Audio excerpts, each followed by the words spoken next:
Quanto custa a tua dignidade, velho? O advogado riu enquanto deixava cair 2 moedas no chão molhado. O homem de barba grisalha olhou para ele calmamente e respondeu: a tua ainda está à venda, doutor. Naquela manhã chuvosa em Lisboa, um simples diálogo na calçada separou 2 mundos. Um feito de ternos caros e taças de vinho. Outro de silêncio, fome e sabedoria, o que ninguém imaginava é que, meses depois, o mesmo mendigo que o advogado humilhou seria o único capaz de ensiná-lo o verdadeiro significado da justiça. Lisboa acordava com o som das gaivotas e o cheiro de chuva antiga escorrendo pelos paralelepípedos da Rua Augusta. No coração da cidade, entre vitrines da Louis Vuitton e cafés de mármore, o advogado Ricardo Vasconcelos caminhava apressado, o sobretudo impecável, o olhar voltado para o reflexo nas vitrines e nunca para as pessoas todos os dias. Às 7h40 da manhã, ele passava pelo mesmo ponto, uma esquina próxima ao arco da Rua da Prata, onde um homem negro, coberto por um casaco gasto e um boné desbotado, sentava-se com um violão velho e um cartaz amassado aos pés. Sou invisível, mas vejo tudo. Chamava-se Jonas da Silva, ou, pelo menos, fora assim que o apresentaram uma vez, quando a polícia o retirou dali por incomodar os turistas. Mas naquela manhã, Ricardo não via um homem menos, via apenas mais um obstáculo entre o seu sapato ferragamo e o brilho da calçada molhada. Sai da frente. Por favor, murmurou, sem olhar. Jonas sorriu, movendo apenas os olhos. Bom dia, doutor. Ricardo parou, irritado com a naturalidade do cumprimento. Quanto custa a tua dignidade, velho? Precisa vender até o bom dia? E deixou cair 2 moedas, que rolaram até o violão. Jonas abaixou-se, pegou uma delas, limpou a sujeira e respondeu com voz serena. A tua ainda está à venda, doutor? Ricardo congelou por um segundo, depois soltou um riso curto. Filosofia de rua. Devia tentar publicar um livro. E foi embora. O som dos passos ecoando sobre as pedras molhadas, como o martelo de juiz batendo uma sentença invisível no escritório Pimentel e Associados. O ar cheirava a perfume caro e papel novo. As janelas davam vista para o rio Tejo, onde a luz da manhã se misturava ao vidro dos prédios modernos. Ricardo se sentia em casa ali, entre contratos, cifras e a ilusão de controle. Vasconcelos, gritou o doutor Pimentel, surgindo de trás da porta de vidro. Tenho um caso para você, grande político. Dinheiro limpo demais para parecer limpo. Você entende o jogo? Ricardo sorriu. Entendo sim, doutor. Carla Mendes, jovem advogada recém-formada, observava em silêncio. Sabia que ele era brilhante, mas havia algo frio demais nos olhos dele, menos como quem defende causas. Mas nunca pessoas. À noite, Ricardo jantou sozinho em um restaurante de Chiado. Taça de vinho tinto, cartucha reserva na mão. Lendo as manchetes do dia no tablet, ministro da Infraestrutura acusado de desvio de verba menos advogado. Ricardo Vasconcelos assume defesa. Um sorriso satisfeito cruzou o rosto dele. O mundo, pensava, pertencia aos que sabiam negociar a verdade do lado de fora. Jonas dedilhava o violão sob o toldo de um café fechado. A chuva pingava no cartaz. Sou invisível, mas vejo tudo. A cada nota que soava, os pombos fugiam. E o reflexo de Ricardo num espelho da vitrine parecia se distorcer, como se o vidro estivesse rachando por dentro. No dia seguinte, ao passar novamente pela esquina, Ricardo notou que Jonas escrevia algo num pedaço de papel molhado. O senhor Escreve poemas. Agora, perguntou, com ironia. Jonas levantou o olhar. Não, doutor. Escrevo verdades, só que ninguém paga por elas. Ricardo riu, mas algo dentro dele se moveu, como uma sombra discreta. Ele olhou, de relance, o reflexo de si mesmo na janela do banco ao lado. E, por um instante, o rosto que viu ali não parecia o seu. O Tribunal de Lisboa fervia, as câmeras piscavam como relâmpagos artificiais, e o nome Ricardo Vasconcelos ecoava entre colunas de mármore. Ele usava um terno Hugo Boss Cincy-Tambo, gravata vinho, relógio Bloch Classic Fusion. Cada detalhe dizia: eu pertenço ao topo. O réu, ministro Duarte Figueira, estava sentado, mãos trêmulas, mas Ricardo mantinha o sorriso de quem controla a cena. As provas eram pesadas, as testemunhas frágeis, mas ele sabia dobrar as palavras menos como quem dobra uma faca e a transforma em flor.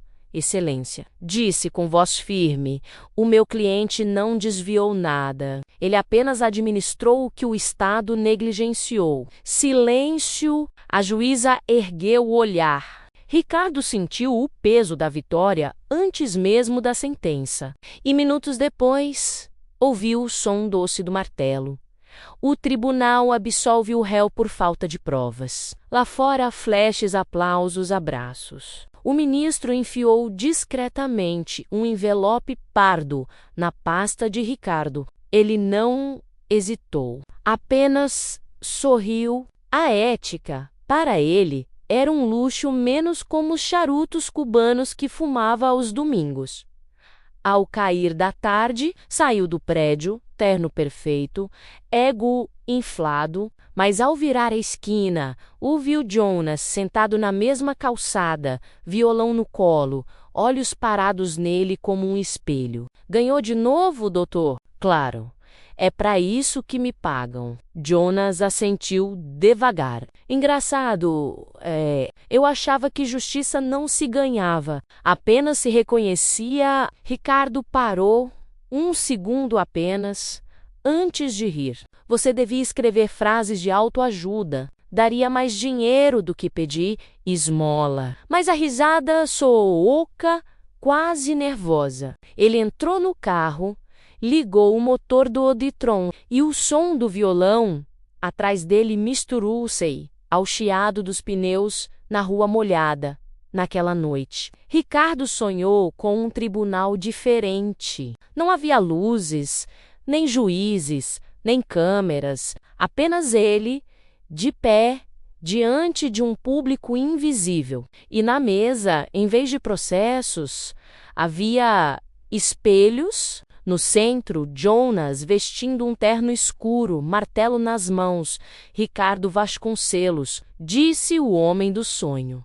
Acusa-se de trair a própria alma. Como se declara? Ricardo tentou falar, mas a voz não saía. Olhou-se nos espelhos, cada um refletia uma versão dele, sorridente, gananciosa, vazia. O martelo desceu. O som ecoou seco dentro do peito.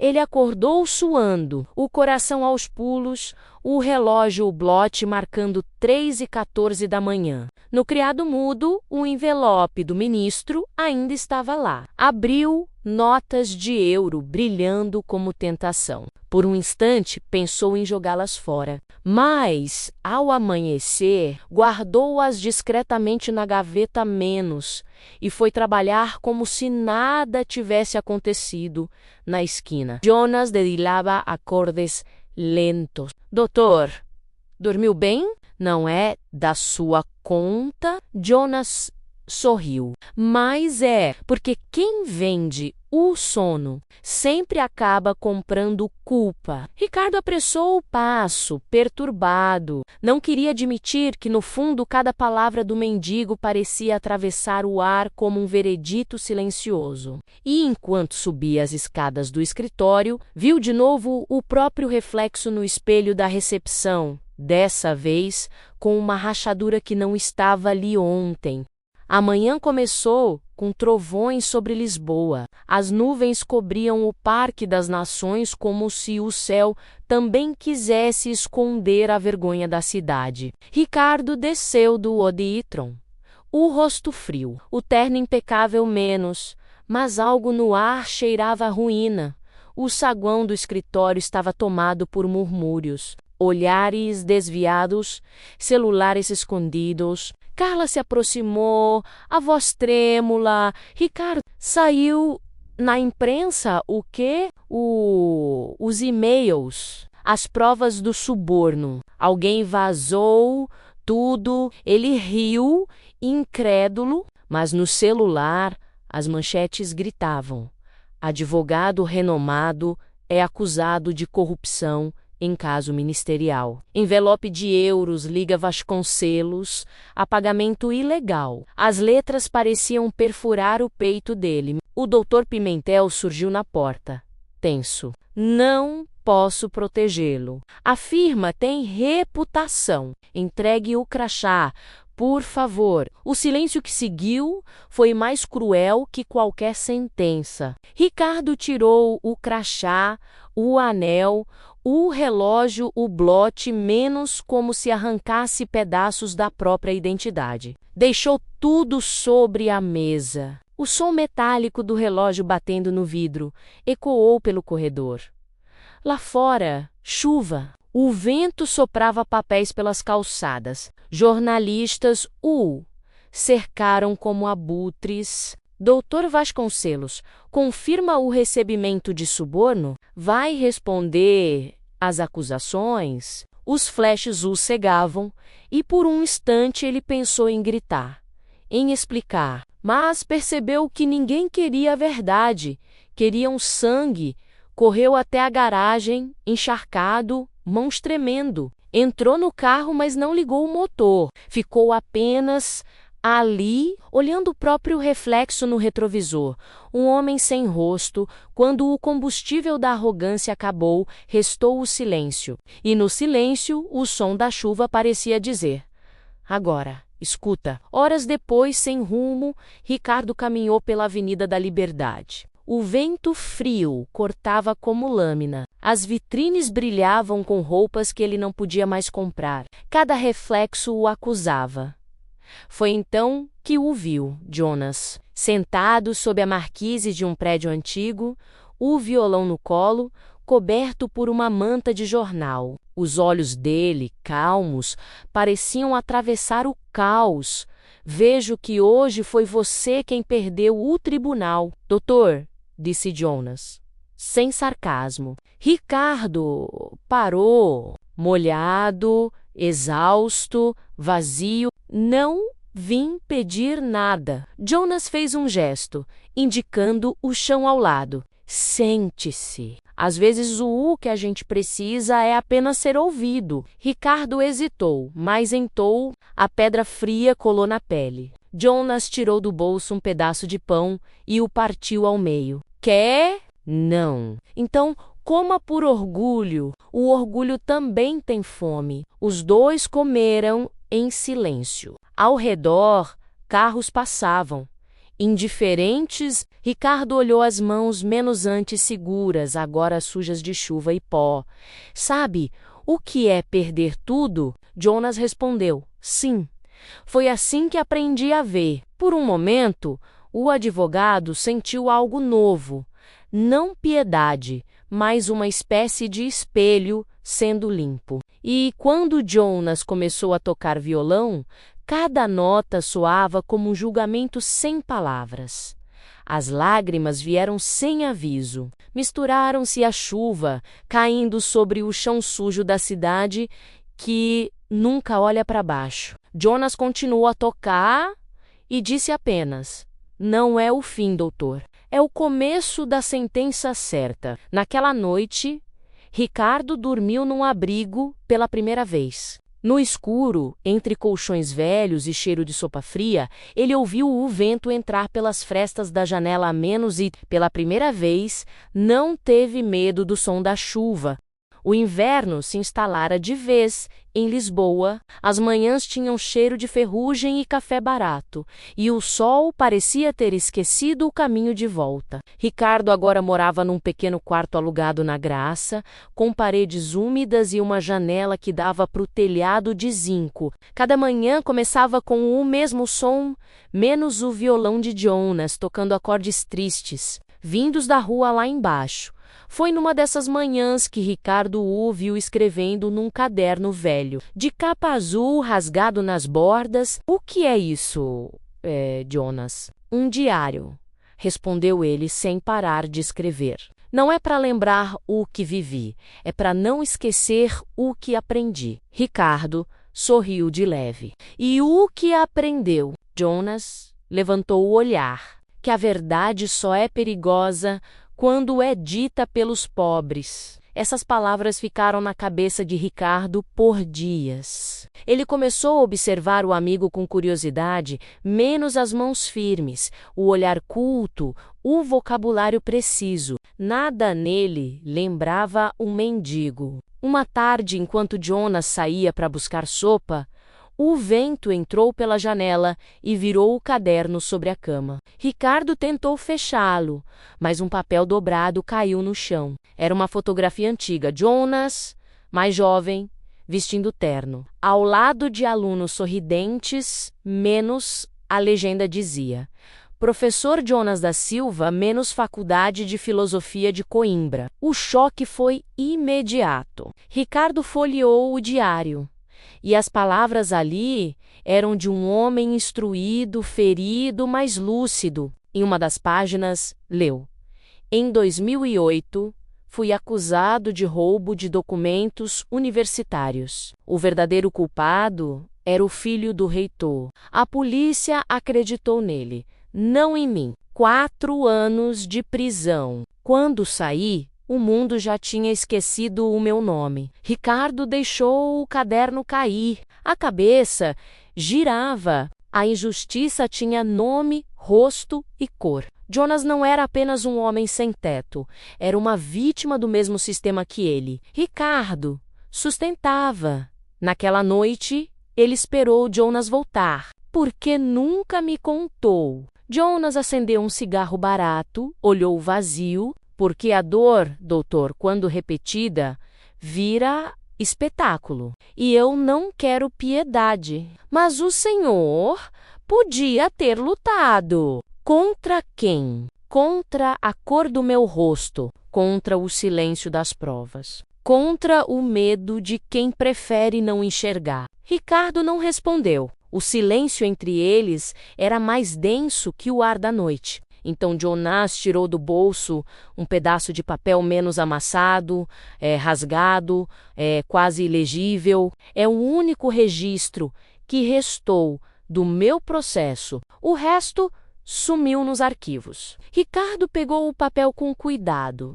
Era um fragmento de sentença, manchado de café e tempo, mas o nome do advogado responsável pelo caso ainda estava lá.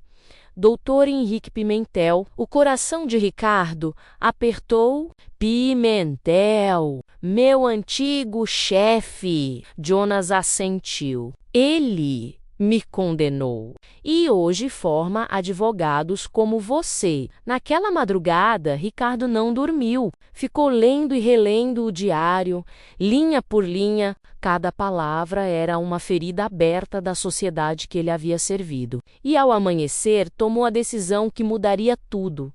Vestiu a antiga camisa amarrotada, pegou o caderno azul e foi até o prédio da antiga firma. A secretária o olhou surpresa. Senhor Vasconcelos? Achei que vim ver o Dr. Pimentel. Digamos que é uma questão de justiça. O encontro foi tenso. Pimentel manteve o tom arrogante de sempre. Voltou a pedir emprego. A casa de caridade não serviu. Ricardo pousou o diário sobre a mesa. Não vim pedir, vim cobrar. O Senhor destruiu a vida de um homem inocente. Pimentel riu. O mendigo filósofo ainda existe? Que pena!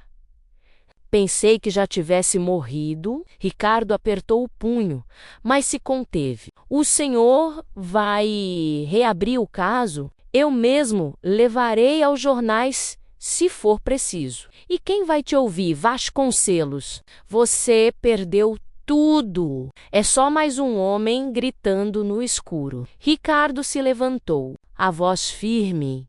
Então que o escuro aprenda a ouvir. Saiu sem olhar para trás. Lá fora, o sol começava a nascer sobre o Tejo, e pela primeira vez a cidade parecia respirar junto com ele.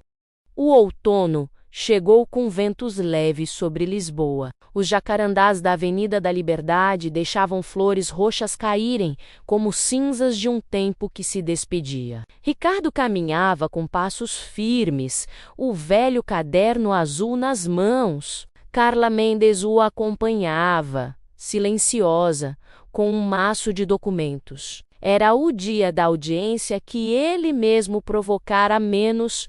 O dia em que Jonas, o homem invisível, finalmente teria seu nome ouvido.